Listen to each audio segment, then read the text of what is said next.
Tensions continue to rise in Sherwood and Mayfair as community concerns over safety, migration, and public order draw increasing attention. Demonstrations and growing public debate have placed these areas under the national spotlight.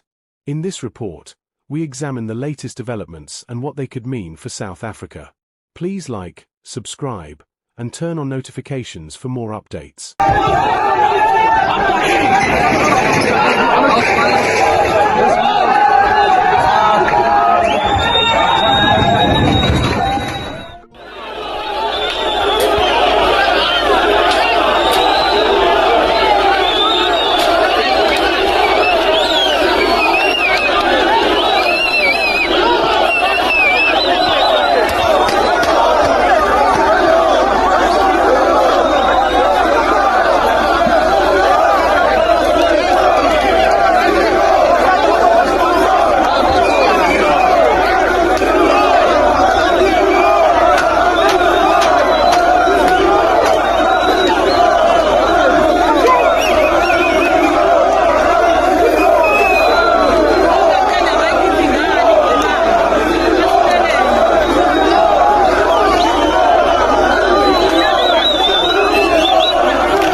When communities see confrontations with police, many do not simply see one incident. They see years of unresolved frustrations. They see communities demanding enforcement of laws.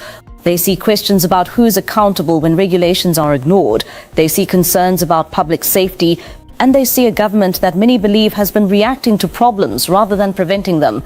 This is why incidents like Sherwood attract such intense public attention. People are no longer looking at individual events in isolation. They are connecting them to a broader national conversation. And that conversation becomes even more complicated when we turn our attention to Johannesburg, because what happened in Mayfair touches on another issue that sits at the heart of these growing tensions.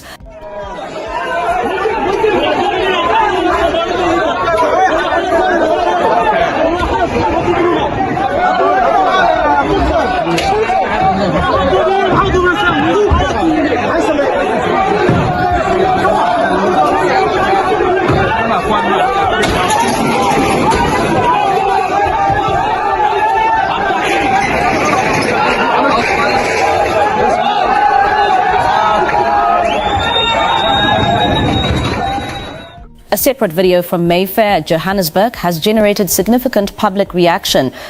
According to claims made by activists and community members, South Africans were allegedly confronted and made to feel unwelcome in parts of the area. These claims remain allegations and should be approached carefully. However, the reaction they have generated reveals something important about the current national mood. Many South Africans believe there should never be circumstances where citizens feel intimidated or excluded from any part of their own country. Whether the issue involves business districts, residential areas, informal settlements, or commercial centers, people expect public spaces to remain accessible and governed by the rule of law. The Mayfair footage has therefore become symbolic of a larger debate that extends far beyond one neighborhood, and this is where the Sherwood and Mayfair incidents begin to intersect. One involves confrontation with law enforcement. The other involves allegations about community control and belonging. On the surface, they appear different, but both stories are feeding into the same national conversation. A conversation about authority, a conversation about enforcement, a conversation about whether government institutions are effectively managing growing pressures within communities. Many South Africans who watched both videos came away with the same concern, not necessarily about one nationality, not necessarily about one community, but about the perception that the government is losing control of situations before they reach a crisis point. People look at deteriorating buildings, people look at illegal occupations, people look at areas struggling with crime, people look at infrastructure that continues to decline year after year, and they ask the same question: who is responsible? Who is enforcing the rules? Who is protecting communities? Who is ensuring that everyone, regardless of nationality, follows the same laws? These are not unreasonable questions. In fact, they are questions that any functioning democracy should be able to answer clearly. And the reason these questions matter is because they are now driving demonstrations in other parts of the country as well. One such example comes from Mpumalanga. Lydenburg CBD brought to a standstill. Residents demand action against foreign-owned shops, handing over a memorandum of demands to the Department of Employment and Labour and the Department of Home Affairs, calling on the two departments to verify the status of foreign nationals found in the area. Lydenburg is too small. It's a small village town whereby we are too many. So we are asking that Labour come on board and tell us how many foreigners do you have in Lydenburg, and are they documented also or what? Because we find that we have illegal foreigners in Lydenburg who are not documented. Business owners claim the presence of foreign nationals in their area cripples their businesses. The challenges that I'm facing on my business, because genuinely foreigners are taking over, and most of the time they come with cheap labor, and then most of the time we bring like pure service, but then at like a normal rated price. So when they know with the standard rates, they don't apply. They come being like easy to be like exploited and stuff. We are tired of foreigners. I'm working here cash bill since 2014 up until now. I don't have nothing. I don't have even a car, but they have cars. They bought the cars, and they don't do banking, anything. I'm tired. The organizers say they too will start to check the documents of shop owners. Starting from tomorrow, if you can have heard when we read the memorandum, I said starting from tomorrow we want to work with them, visit each and every employer that is a foreigner to check if those people they've got the necessary documentations, they have invested the 5 million that is a requirement in order for you to run a business here, and all of those people who are working are actually doing scarce skills. And what we have also checked is that most of these undocumented foreigners, those who claim to be having documents, they are all using one document for almost 100 people. So we are aware about those things. So we want that thing to really come to an end. Residents have warned that should their memorandum be ignored, they will bring the whole area to a standstill. Residents in Lydenburg have taken to the streets and reportedly given the Departments of Home Affairs and Employment and Labour 7 days to respond to their concerns regarding undocumented foreign shop owners operating within the area. According to demonstrators, their concerns revolve around compliance, accountability and fair competition. Community members argue that all businesses should operate according to the same legal requirements, including licensing regulations, labour laws, municipal bylaws and immigration requirements. They believe that when compliance is inconsistent, legitimate businesses face unfair competition and local economic tensions increase. What is notable is that these concerns are not unique to Lydenburg. Similar concerns have surfaced in numerous communities across South Africa. This is where the discussion becomes more serious. When protests emerge in Johannesburg, some dismiss them as isolated incidents. When they emerge in Durban, they are treated as local disputes. When they emerge in Mpumalanga, they are viewed as provincial issues. But when the same concerns begin appearing across multiple provinces, communities and municipalities, it becomes necessary to ask whether a deeper national problem exists. The recurring themes are difficult to ignore: jobs, business ownership, labour practices, immigration enforcement, housing, crime, public resources. These concerns are repeatedly appearing in community protests across South Africa. The challenge for government is that perceptions matter. If communities believe laws are not being enforced equally, frustration grows. If communities believe regulations apply to some people but not others, trust declines.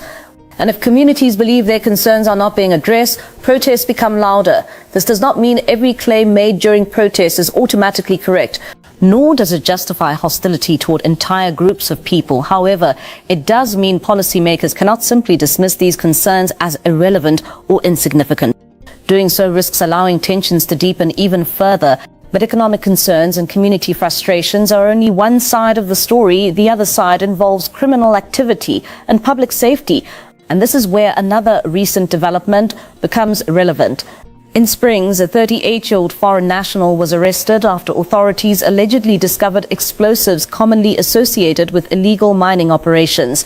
According to law enforcement officials, members of the Ekurhuleni Metropolitan Police Department Intervention Unit and SAP's Crime Intelligence acted on information received and intercepted the suspect. Police reportedly recovered 11 blasting cartridges, 11 cap fuses, and 2 detonator fuses. The suspect was subsequently arrested and is expected to appear in court on charges relating to the possession of explosives. Authorities indicated that the recovered items are commonly linked to illegal mining activities. Cases such as these intensify public concern because illegal mining has become one of South Africa's most persistent criminal challenges. It damages infrastructure, it threatens communities, it fuels organized criminal networks, and it places additional pressure on already strained law enforcement resources. When communities hear stories about illegal mining, building hijackings, business non-compliance, labor disputes, and immigration enforcement failures, many begin connecting these issues together.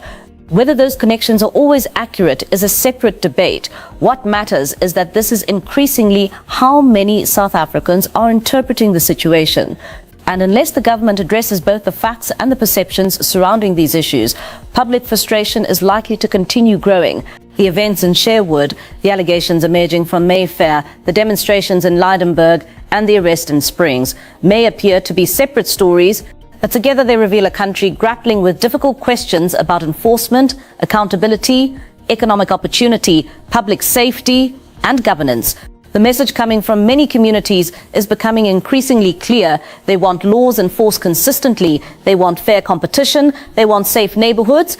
They want functioning infrastructure.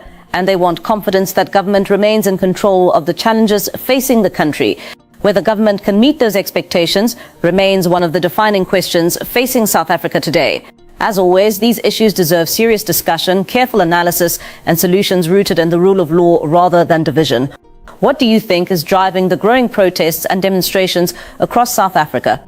Share your thoughts in the comments below. Thank you for watching, and we'll see you in the next report.